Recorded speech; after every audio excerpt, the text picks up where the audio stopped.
Boom! What's up, Vegas? Welcome back to OTMS First Dad Daughter Podcast Vegas, coming at you live from Sin City, Mr. 702, aka CPAF, aka Dupre, government name here at my daughter, my partner in crime. Sorry, I didn't mean to blow her up like that. Taylor, affectionately known as Dupre Jr. and or my daughter, aka Switzerland. And or my daughter. Neutrality. Please rate, like, subscribe. Okay, so let's bring this in.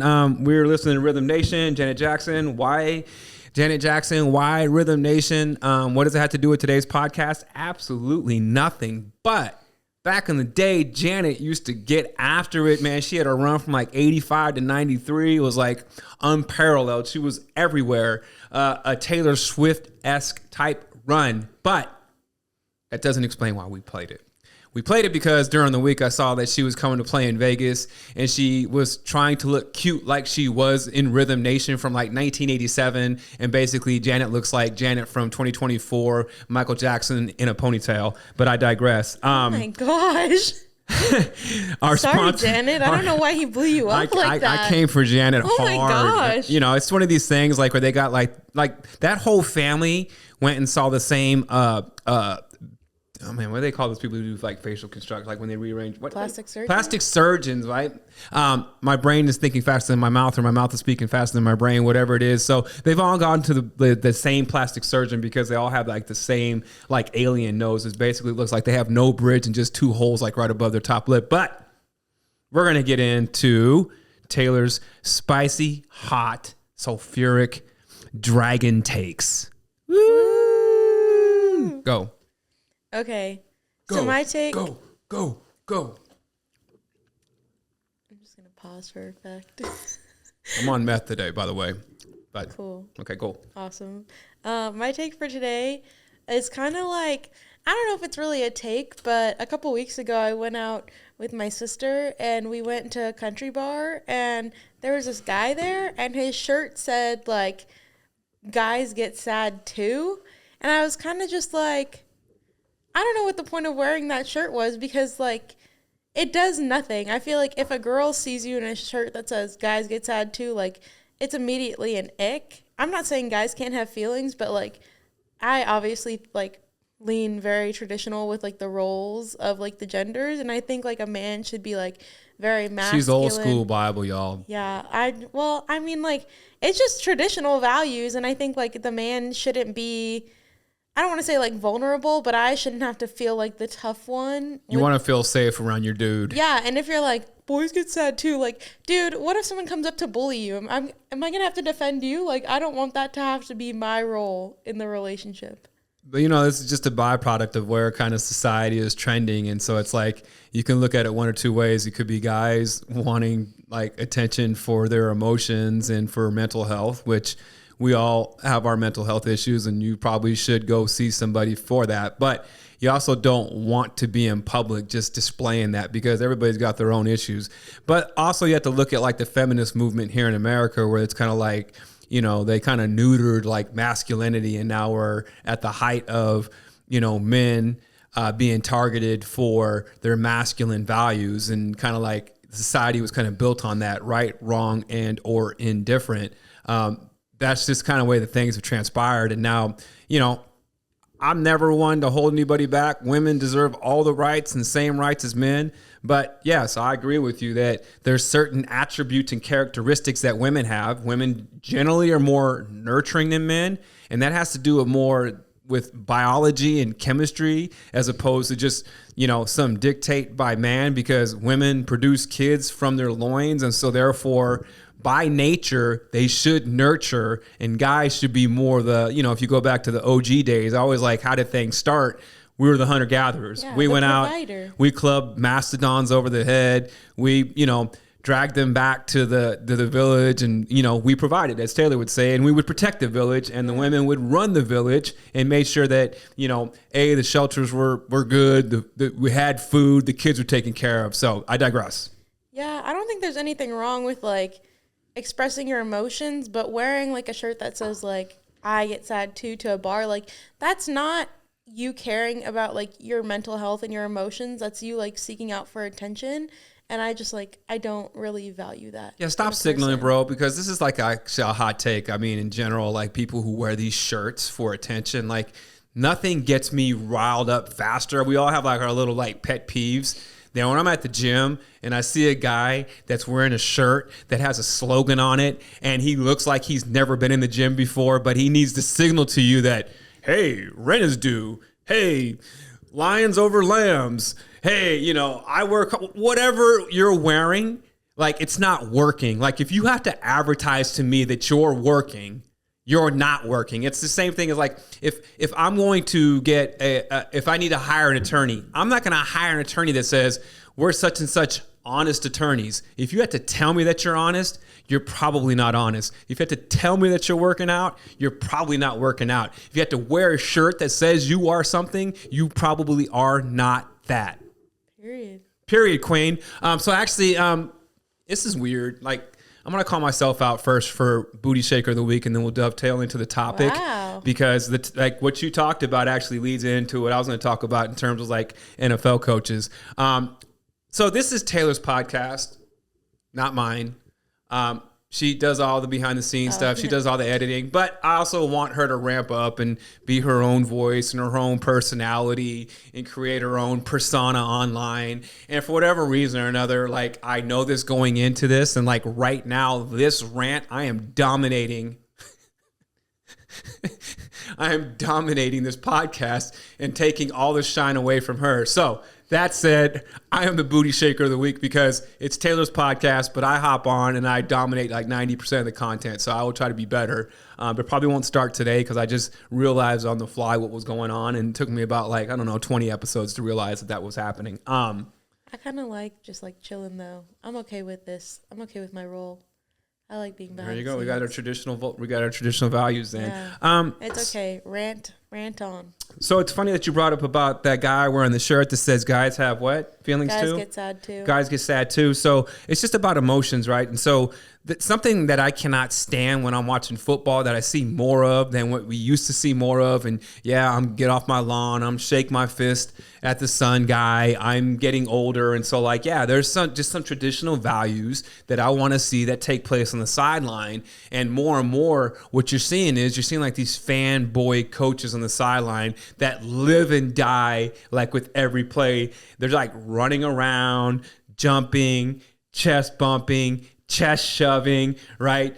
Being like the biggest cheerleaders. That's why you have cheerleaders, so you don't have to be a cheerleader as a coach. And so in particular, I'm talking about Nick Sirianni, head coach of the Eagles, and Robert Saleh of the New York Jets. And so the other night, if you watch Nick Sirianni, he's just insufferable. And so that guy can't lose his job fast enough. I'm not here for people losing their job, but like, if you're going to be celebrating as hard as you celebrate every single play, but then have horrible calls during the game, I'm going to say your lack of emotional control is the reason why you have horrible calls during the game, for one, and for two, why your players lack discipline on the field, because the fish rots from the head down. So if your coach has no emotional self-control and or they get sad too, then what do you expect your players to do when they're on the field? They're going to exhibit the behaviors of their coach because their coach is telling them, hey, it's all right to run around. It's okay to,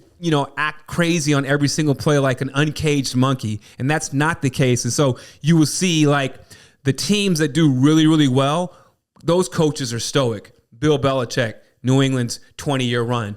Andy Reid, if you look at like this run with the Chiefs, in particular, if you look at what happened in the Super Bowl against the Niners last year, when Travis Kelce came to the sideline and he's just going buck wild and yelling, and everybody's like, what did he say to Andy Reid? If you notice, Andy Reid didn't even respond. He just kept calling the game. He let Kelce do his thing. And then afterwards, they won the game, and then Kelce apologized and Reid acted like it was nothing. And that's what you need to do when you're a coach. So you should be more stoic than your players. So for God's sake, just exercise some temperance. Like, there's this thing called the marshmallow test that they conducted in Stanford, like in the 60s. And so basically it demonstrated whether or not you could have self-control. So they gave like 4 or 5-year-olds a marshmallow, and they told them, if you wait 15 minutes, you'll get a second marshmallow. Most of the kids just went ahead and ate that first marshmallow, not, wanting the reward of waiting for a little bit, time preference to get that second marshmallow. So if you're these coaches that are running around, you don't have any self-control, you're letting your emotions get the best for you, understand that has cascading effects as it trickles down to your players. So why would you expect your players to have discipline on the field when you don't have discipline on the sidelines? There's a reason these dudes are on the hot seat. Salah, Sirianni, is because they are too emotional.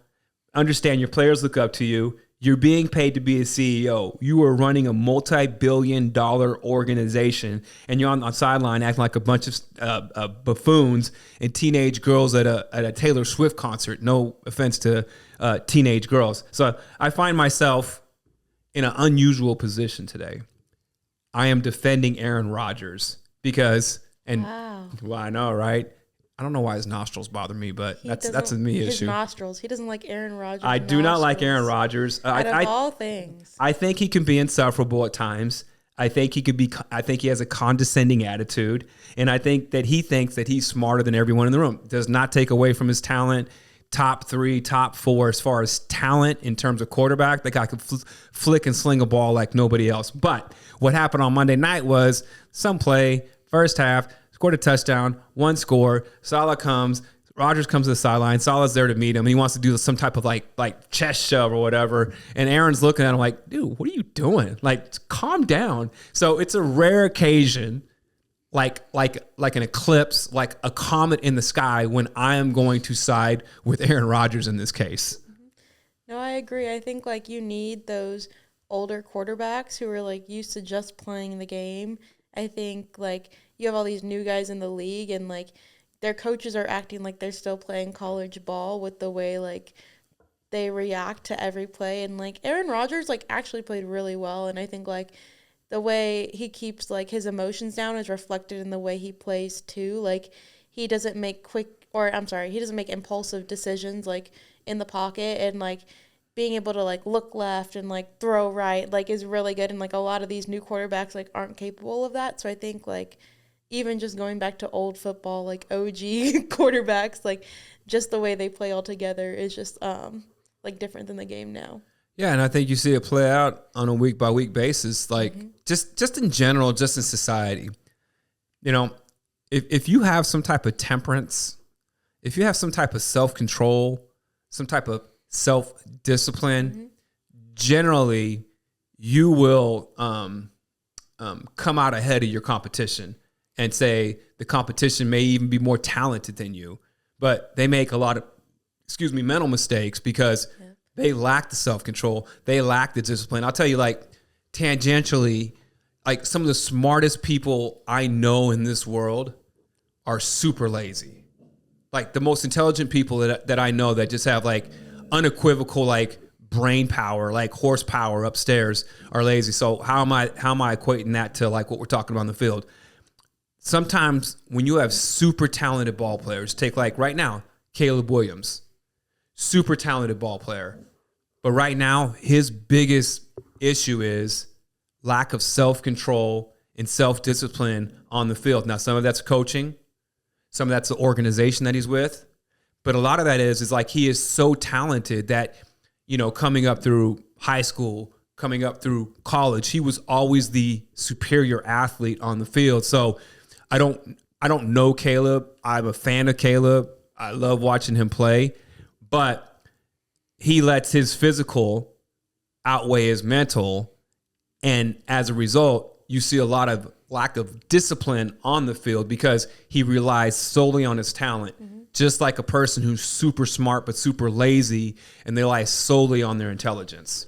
Yeah, I think we talked about Lamar too, and you could say the same thing about him, super talented, great athlete, but his mental game is not the best. Versus, I'm going to bring up Kirk Cousins because the way they came back to beat the Eagles, he was locked in. And, I think the mental game is so important because, how many of these new quarterbacks would be in that position and probably not play their best because they think, the game is already over versus, no, we've got time. There's, 40 seconds left on the clock, and he's like, we've got this. Yep. And then Jalen Hurts comes out and throws an interception. And I think you're right. And you look at what's going on Jalen Hurts' side. Jalen Hurts is a person that like relies on some of his physical attributes, and he's more talented all around athletically than a Kirk Cousins. Mm-hmm. But then you also look at like the Falcons coach, Raheem Morris, pretty stoic on the sideline.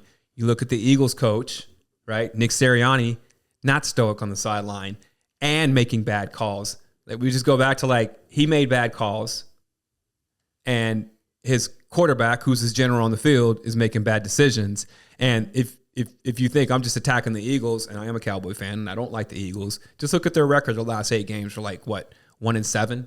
So the result is actually playing itself out on the field. And you're right. I think Kirk Cousins is like a great example. He's not the most talented quarterback. I don't know if he ever is going to win a Super Bowl, but in that 2-minute drill at the end of that game, like he knew what he needed to do in order to get his team downfield. He made the smart plays, sideline plays, took what the defense gave him and got rid of the ball, and used his experience, right? Being a veteran quarterback, and then relied on the play call, and executed it to perfection. Yeah. And I think that's why it's so important for these young guys to just sit and learn from the older quarterbacks, because I think we have so many like young quarterbacks in the game right now catching a ton of heat because they're not playing how everyone expected them to. And we talked about this last week. But it's because like they didn't get a chance to sit versus these older quarterbacks who got a chance to sit, got to learn, and then got to play the game. Like I think that's so important.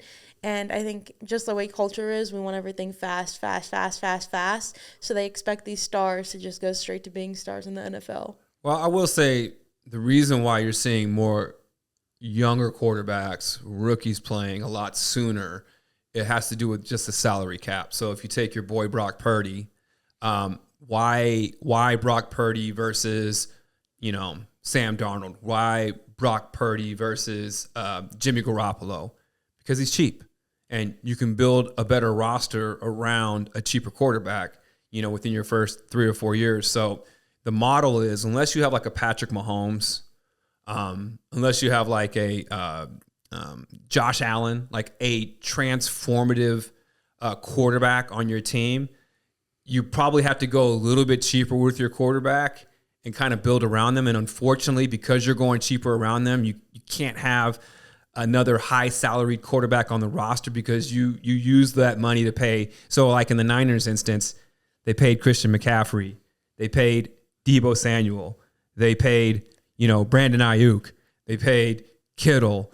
They paid, the Fred Warner and all the other defensive stars. And so they kind of have to like use Brock Purdy. Some of these other teams have to play their young guys because they spent their resources on other positions, because the model, sans having one of those like transformative generational quarterbacks, is young quarterback, build the roster, try to win with them. Yeah, but also like Jordan Love, he got to sit while Aaron was still on the Packers. And then like Brock Purdy sat until like Jimmy got hurt. Like it's not like they went straight to playing the game. Like I think they need to invest more in their team, especially if your franchise hasn't been doing well. I think you need to just be more strategic with your picks instead of being like, yes, I'll pick this young quarterback and he will win me all the games. Like that's not the right mindset. And then like take the Panthers.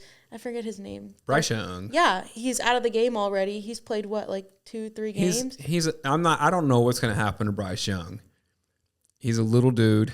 Yeah. And he's frail, and he's just built different. So like take like a Kyler Murray who's not tall, but he's like stout. He's built low to the ground. He has like a center of gravity, and that guy he's just a freak in terms of like his feet are quicker than everybody else. I think he has quicker feet than Lamar. I think Lamar's faster than him, but Kyler Murray's super quick feet, right? You can barely like see the move. It's like a butterfly wing. And then he has a hose for an arm. For that guy that small, that dude can sling the rock. So he's kind of like an outlier. Young does not possess the quickness of the feet, does not possess the speed, and he doesn't have the arm talent. So he was a benefactor of Alabama's talent in college. And so it's one of those things, it's like, was he really that good? Or was the talent around him so superior that when they played other college teams, it just made him look that much better? And he might just be a bust. Mm-hmm. I'm not actively rooting for him not to excel in the NFL. I just don't know, in that world with those quarterbacks, like Kyler Murray's an outlier. Drew Brees is an outlier, like in terms of like being not big, not having your typical your prototypical dimensions for a quarterback. So shame on Carolina for taking Bryce Young over CJ Stroud. And CJ Stroud has ended up being great. Now it's like hindsight 2020. No, I could tell you, I watched CJ Stroud in their first Rose Bowl against Utah. That dude was just dropping absolute dimes and putting the ball like in places where it was like, whoa, it just jumped off the TV screen. And then when he played against Georgia, and they should have beat Georgia when Georgia won the national championship a couple years ago, CJ Stroud was like straight balling, like running, throwing. Like he was the only reason they were in that game. But for some reason or another, people thought Bryce Young was a better prospect. And that still just blows my mind. I got a guy that's bigger, faster, stronger, working with less talent than what Bryce Young was working with, and got better results. I think it worked out for CJ, though, because the Panthers, they're just not a good franchise right now. 100%. They're just way downhill. Like, I think you can buy a ticket to their game for like $1 or something. Now, to be fair, like the Houston Texans were not good, especially Sands when they got rid of Deshaun Watson. So they had a couple lean years there. But you're right. Mm-hmm. Yeah, I don't know if I want to be on Carolina. They have a really dysfunctional franchise. Yeah. They've had a bunch of coaches in and out. They just had a bunch of transition in terms of their players. So I think I agree. They need new ownership, period. They need to do something. Yeah, what they've been doing is not working. All right. Well, we're here for now. We're here for the vibes. So anyways, have a great weekend. My partner in crime, Taylor, Mr. 702. Watch some football. Watch some football, for crying out loud. Period. And stop like giving all your money to DraftKings and credit cards and stuff like that, and listening to like Kevin Hart and all these like celebrity endorsers who are asking you to spend money. They're getting paid to tell you to pay their sponsors, right? While you're like don't have enough money to pay for your bills and your electricity bills and your groceries and stuff like that. So this is our PSA. This was gonna be my booty shaker of the week until I call myself out. But yeah, like stop listening to celebrities influencing you to spend your money, because the money that you're spending is actually paying them. Period, Queen. Oh, period.